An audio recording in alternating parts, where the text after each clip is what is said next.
අරගෙන ආවේ මංජුල සේනාරත්න මහත්මයාගේ මාස්ටර්පීස් එක. ඉතින් මම මෙහෙම කිව්වයින් පස්සේ ඔයගොල්ලෝ කල්පනා කරනවා ඇති මොකද මේ මාස්ටර්පීස් එක කියලා. මොකද එතුමාගේ හැම කෘතියක්ම වගේ ඊටාම අග්‍රගණ්‍ය නවකතා නිසා. හරි.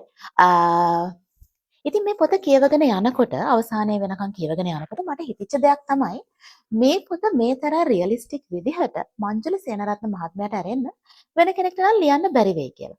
ඇයි මං එහෙම කියන්නේ කියලා ඔයගොල්ලන්ට මේක අහගෙන යනකොට තේරෙවි. ඉතින් දැන් මේ අගේ කරා ඇති. අපි බලමු පොත මොකද්ද කියලා. පොත තමයි මෙන්න මේක. D. ඔව්.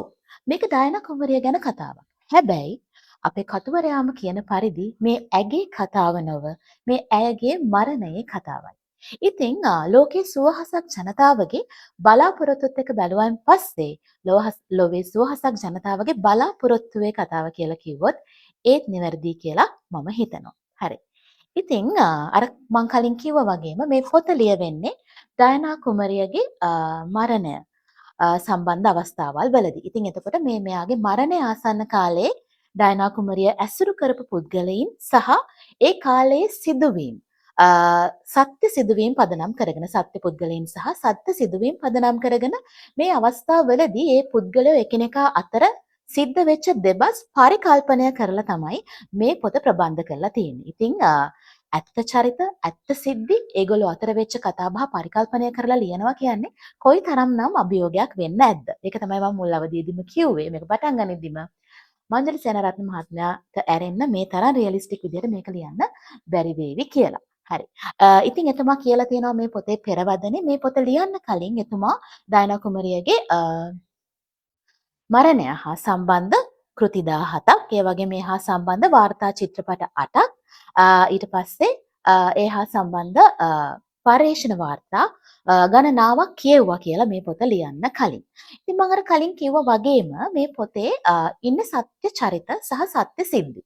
ඉතින් ওই සත්‍ය චරිත වලට අමතරව මේ පොතේ තව ඉන්නවා ප්‍රබන්ධ චරිත දෙකක්. ඒ දෙන්න තමයි ස්කොට් කූපර් සහ ඇනා ස්මිත් කියලා කියන්නේ. ඉතින් ඒ වගේම තමයි ඒ දෙන්න තමයි මේ පොතේ ප්ලොට් ට්විස්ටර්ස්ලා වෙන්නේ. හැබැයි එයාලා මේ ප්ලොට් එක ට්විස්ට් කරන්නේ කොහොමද කියලා බලන්න නම් ඕගොල්ලන්ට මේ පොත කියවන්නම වෙනවා. හරි. ඉතින් මම කියන්න ඕනේ මේ පොත කියවලා ඉවර වෙනකොට ඕගොල්ලෝ පොඩ්ඩක් සත්‍යයයි ප්‍රබන්ධයයි අතර දෝලණය වෙන ගතියක් එන්න පුළුවන්. හැබැයි ඒ කොහොම වුණත් ඔයගොල්ලෝ කැමති අවසානයක් තමයි මේ පොතේ තියෙන්නේ කියලා මට කියන්න පුළුවන්. ඒ නිසා කියවලා බලන්න. හරි. අපි දැන් කතාවට එමුකෝ. දැන් මේ කතාව කියනකොට ඩයනා කුමරිය චාල්ස් කුමාරයාගෙන් දික්කසාද වෙලා ඊට පස්සේ ප්‍රේමවන්තයෝ කීප දෙනෙක්ම ඇසුරු කිරීමෙන් පස්සේ එයාගේ මරණය සිද්ධ වෙන කාලේ එයා ඇසුරු කරපු ඩොඩි ආල්ෆයත් එක්ක ප්‍රේමයෙන් වෙලිලා ඉන්න කාලේ තමයි මේ කතාපොත අපේ මේ කතාව කියලා තියෙන්නේ. ඉතින් පොඩ්ඩක් හිතන්නකෝ රජ පවුලට සම්බන්ධ කුමාරිකාවක් කියලා කියන්නේ. ඒ වගේම ලෝකේ ඉන්න අති සුන්දර අති රෝමත් කුමාරිකාවක් කියලා කියන්නේ ජනතාවගේ ඇස් දෙක නිරන්තරයෙන්ම එයා දෙසට යොමු වෙනවා. හැම තිස්සෙම කවුරු හරි එයා දිහා බලාගෙන ඉන්නේ. එයා කොතනින් එළියට බැස්සත් කොයි ගමනක් ගියත් එයා දිහාවට මං හිතන්නේ පැපරාසින් 100ක් 200ක් එකතු වෙනවා. අවම වශයෙන් කැමරා කාච 6-7ක්වත් නම් මේ කුමාරිය දිහාට ફોකස් වෙලා තියෙනවා. ඉතින් මෙහෙම තියෙද්දි එයාගේ හැම ඉරියව්වක්ම හැම හැසිරීමක්ම හැම හමුවීමක්ම මේ හැම දෙයක්ම අනිවාර්යයෙන්ම මොකද වෙන්නේ? කැප්චර් වෙනවා. ඉතින් මේ වගේ අවස්ථාවකදී රජ කුමරියක් එක්ක ප්‍රේමයෙන් වෙලෙනවා කියන එක හරිම අභියෝගයක්. ඒ වගේම අවදානම් සහගත කටයුත්තක්.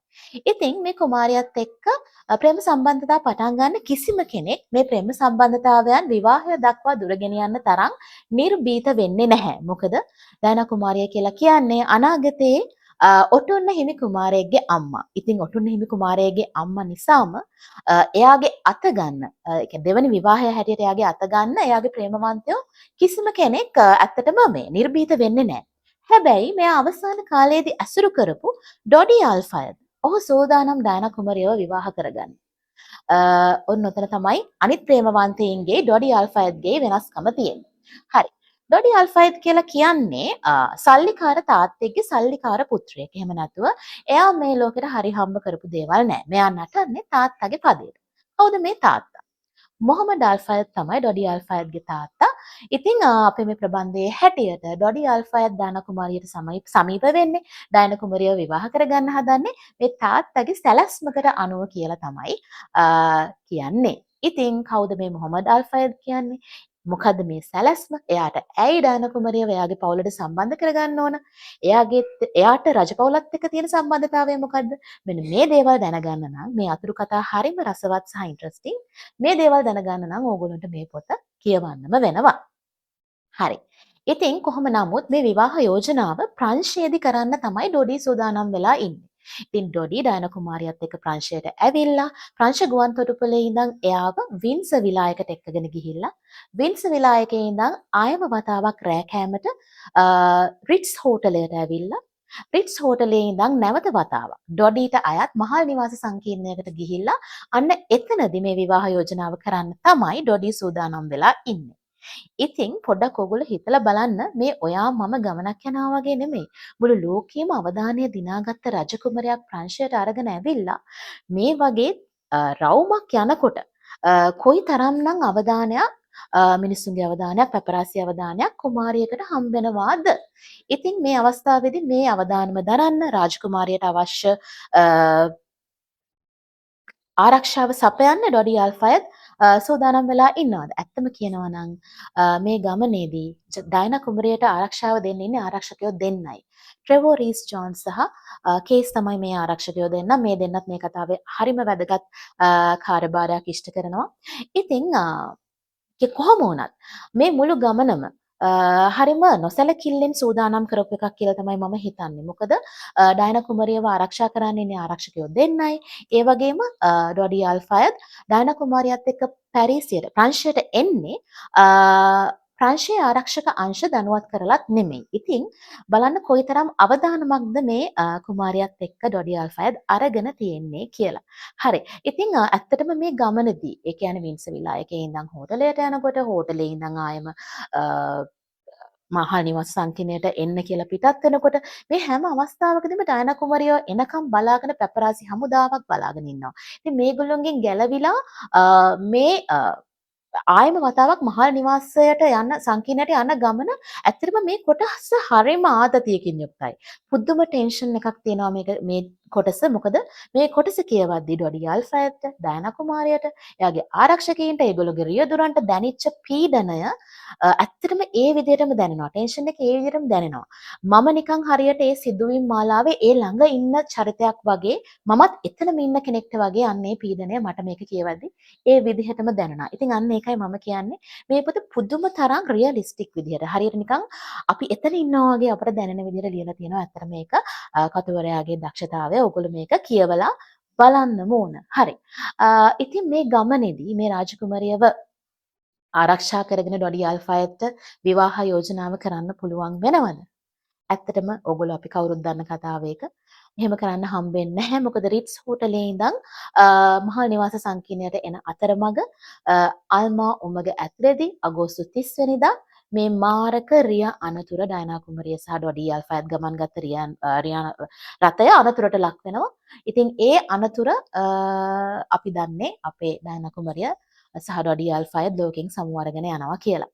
ඉතින් මේ කතාව හැම අර මංජුර සේනාරත්න මහත්මයාගේ බොහෝ පොත්වල තියෙනවා වගේ ගොඩක් චරිතවල දෘෂ්ටි කෝණයෙන් ලියලා තියෙනවා. ඒ කියන්නේ ඩයනා කුමරියගේ පැත්තෙන්, ස්කොට් කූපර්ගේ පැත්තෙන්, ඊට පස්සේ ට්‍රෙවෝ රීස් ජෝන්ස්ගේ පැත්තෙන් මේ වගේ ඒ කියන්නේ ආරක්ෂකයින්ගේ පැත්තේ මේ චරිත කිහිපයකම ඒගොල්ලෝගේ දෘෂ්ටි කෝණයෙන් මේ පොත ලියලා තියෙනවා.